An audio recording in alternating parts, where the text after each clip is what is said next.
અમે તને એનો જવાબ આપીએ. ભગવદ્ ગીતાની વાત કર તો અમે તને એનો જવાબ આપીએ. હવે ગુરુ તારા લઘુશંકા કરવા એ ગયા, હસ્યા એ, કારણ અમારી પાસે ક્યાંથી?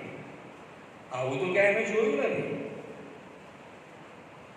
નિરાશ થઈ ગયા, દર ભટક્યા, પણ દરેક જગ્યાએ એમની હાંસી પાત્ર બનતા હતા. ક્યાંયથી એમને જવાબ ન મળ્યો. દુઃખી થઈને એમણે નક્કી કર્યું કે હવે જીવનનો કોઈ અર્થ રહ્યો નથી, કારણ કે ગુરુ ભક્તિ એમના જીવનનો ધ્યેય હતો. ગુરુ સેવામાંથી મને દરખાસ્ત કરી દીધું, એટલે હવે મારા જીવનનો કોઈ અર્થ સરતો નથી અને હવે મારે જીવવાનો કોઈ મતલબ નથી.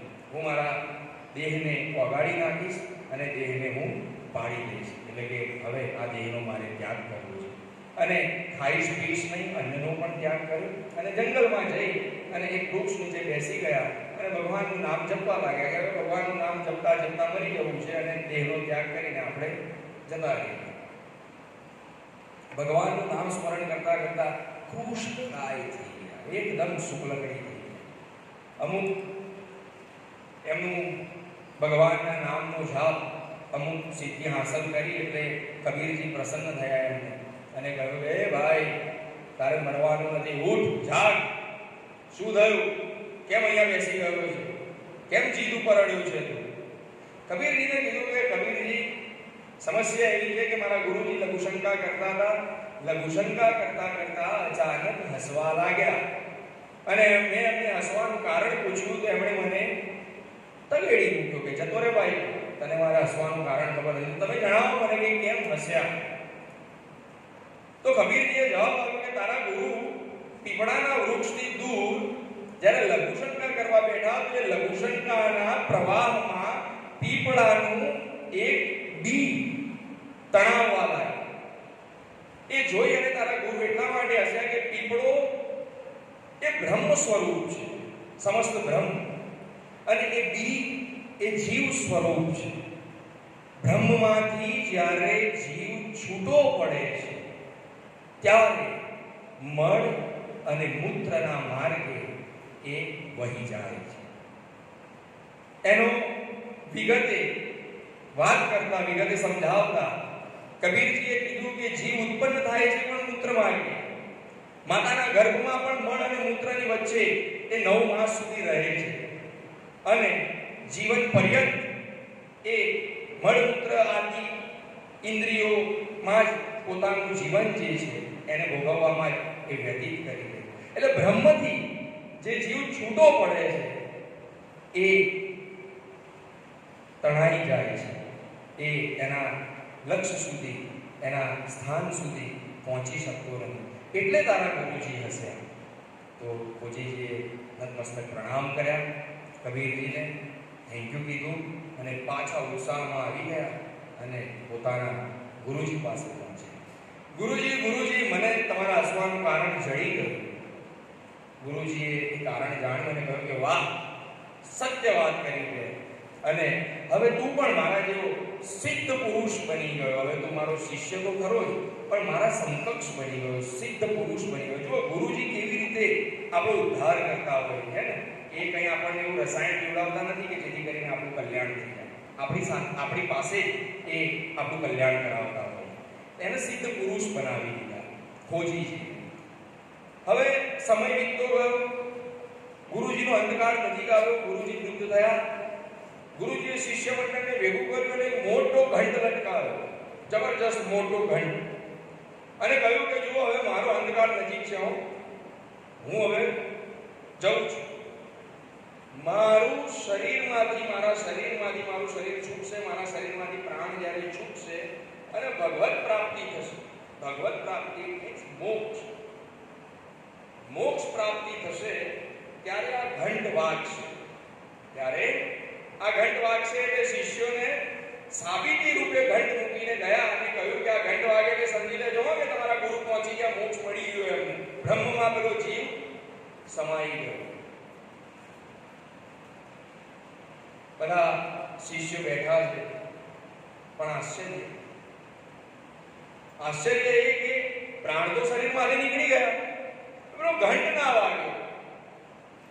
શિષ્યો વાત કરવા લાગ્યા કે ગુરુની વાત એટલે પરમ બ્રહ્મ ખોટું હોય જ ના શકે. ખોટી વાત પડી જ ન શકે એમને. આ બન્યું કેમ?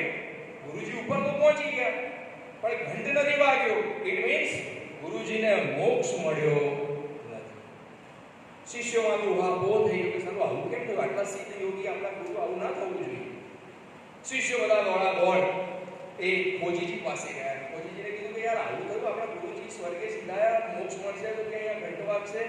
એ ઘંટ પણ વાગ્યો નહીં ને આ બધું શું થયું એ ખબર નથી પડતી. ખોજીજી પણ સિદ્ધ પુરુષ આવ્યા, કહ્યું કે ગુરુજીને ક્યાં સુવડાયા હતા તમે? તો કે આંબાના ઝાડ નીચે. કઈ રીતે? તો કે આ રીતે. ખોજીજી સૂઈ ગયા. એ જ અવસ્થામાં સુતા સુતા એમણે ઉપર જોયું તે એક પાકેલી કેરી હતી. શું હતું? એક પાકી કેરી હતી આંબા ઉપર. ખોજીજીએ જોયું કે હા કેરી પાકેલી. આ કેરી ઉતારો, કેરી તોડી લાવો. કેરી તોડાવડા, કેરી નીચે લાવો. એને કીધું કે ખોલો, કાપો, એને ચીર કરો. ચીર કરી. એમાં એક કીડો હતો. એ કીડો જોયો શિષ્યોએ અને જોતા જોતા એ કીડો અદ્રશ્ય થઈ ગયો. અદ્રશ્ય થતાની સાથે પેલો ઘંટ વાગ્યો, ટંગ. એટલે શિષ્યોને ખબર પડી કે હા ગુરુજીને મોક્ષ થઈ ગયો. પાકું આપણા ગુરુજીનો મોક્ષ થઈ ગયો. હવે સાચું ઘંટ વાગી ગયો. ખોજીજીને કારણ પૂછ્યું કે ભાઈ આ બધું થયું શું? કંઈ ખબર ના પડી, કંઈક સમજાવો અમને. તો દુનિયાની અર્થ એને એવો થયો કે પેલી પાકી કેરીમાં ગુરુજીનો જીવ રહ્યો એટલે ગુરુજીનો મોક્ષ થયો નહીં. આ દુનિયા સ્થૂળ અર્થ છે, આ સ્થૂળ અર્થ. પણ હવે એનો આધ્યાત્મિક અર્થ જોઈએ. આધ્યાત્મિક અર્થ એનો એવો હતો કે જ્યારે ગુરુજી છેલ્લી અવસ્થાએ આંબાના ઝાડ નીચે સૂતા હતા, એમને તો મોક્ષ પ્રાપ્તિ કરવાની તૈયારી પણ બધી રેડી હતી, પણ કેરી ઉપર એમનું ધ્યાન ગયું. સરસ મજાની પાકેલી કેરી. એ કેરી જોઈને એમના મનની અંદર એવો ભાવ જાગ્યો, આટલી સરસ મજાની કેરીને મારી અવસ્થા થઈ, મારો અંતકાળ છે. નહીંતર આ કેરી લઈ અને હું ભગવાનને ધરાવું. જો એમનો ભાવ તમે જુઓ કે મારી અવસ્થા થઈ કે હું ઉઠી શકતો નથી, પણ કેરી એટલી સુંદર છે કે હું મારા પ્રભુને, મારા ભગવાનને આ કેરીનો ભોગ લગાવો, ધરાવો. ભગવાને આ વાત સાંભળી કે આ તો સિદ્ધ યોગી હતા. એટલે ભગવાન તરત જ એમનું માન રાખવા માટે કીડાના સ્વરૂપે કેરીમાં ઉપસ્થિત થયા. કેરી કાપતાની સાથે એ કીડો અદ્રશ્ય થયો. એટલે કે પ્રસાદ એમણે આરોગી લીધો અને પ્રસાદ આરોગીને જેવો જ કીડો અદ્રશ્ય થયો એવો તરત જ પેલો ઘંટ વાગ્યો અને ગુરુજીને મોક્ષની પ્રાપ્તિ થઈ. એમની ઈચ્છા હતી કે ભગવાનને ભોગ લગાવવાનો, એ પૂર્ણ થઈ. એટલે ગુરુ જ્ઞાન અને ગુરુ મહિમા બહુ અકળ છે અને એને જાણી શકાતું નથી. અને આપણને પણ આવા ગુરુ ક્યાંક ને ક્યાંક મળી જાય અને ગુરુને શોધવા માટે પાછો બહુ પ્રયત્ન ન કરવો. બધા ગુરુ સાચા સારા નથી હોતા. જેલમાં પડ્યા છે ઘણા ગુરુ અને ઘણા જવાની તૈયારીમાં છે. એટલે ગુરુ શોધવા નીકળવું નહીં. સહજ રીતે આવી મળે તો ગુરુ ઠીક છે. ન ગુરુ હોય, ગુરુ ન હોય એને નગુરો કહેવાય. પણ એવું નથી.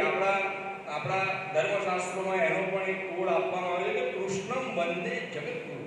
કૃષ્ણ એ જીવ સૃષ્ટિના પ્રાણી માત્રના ગુરુ છે.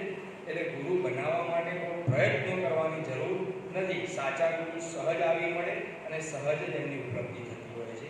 થેન્ક યુ આ સુંદર અવસરે મને તક આપવા માટે. ગીત સંગીત ડૉક્ટર શાંતિલાલનો ખૂબ ખૂબ આભારી છું. તેમણે મને આ તક આપી. Thank you very much.